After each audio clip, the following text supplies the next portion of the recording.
ফরিদপুর জেলা বিএনপির আহ্বায়ক সৈয়দ মোদারেস আলী ইসার সভাপতিত্বে শহরস্থ অম্বিকা মেমোরিয়াল হলে কেন্দ্রীয় ঘোষিত ফরিদপুর বিভাগীয় বিএনপি সদস্য ফর্ম সংগ্রহ কর্মসূচি অনুষ্ঠিত হয়।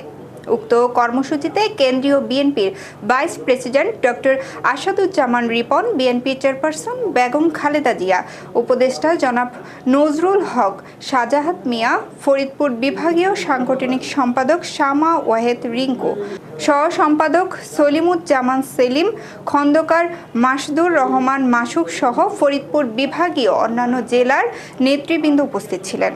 এ সময় ফরিদপুর বিভাগীয় বিএনপির সাংগঠনিক সম্পাদক শামা ওয়াহেদ বলেন, পতিত সরকারের সাথে জড়িত অর্থাৎ গুম, খুন ও হত্যার সাথে জড়িত তাদেরকে বিএনপির সদস্য করা যাবে না এবং তাদের নিকট সদস্য ফর্ম সংগ্রহ করা যাবে না।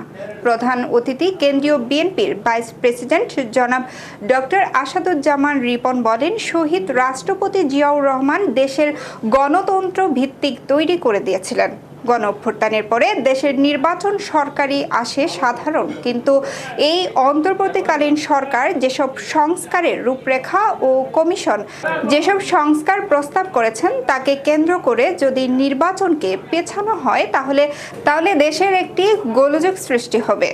প্রধান উপদেষ্টা দপ্তরে দেশের সকল রাজনীতিবিদদের ডাকা হয়েছিল মতৈক্যের জন্য, কিন্তু না হয়ে মতৈক্যের সৃষ্টি হয়েছে বলে মন্তব্য করেন এবং তিনি আরও বলেন, যেসব দলের সাথে সংস্কার প্রস্তাবের মতৈক্য রয়েছে সেগুলো দ্রুত বাস্তবায়নের তাগিদ দেন।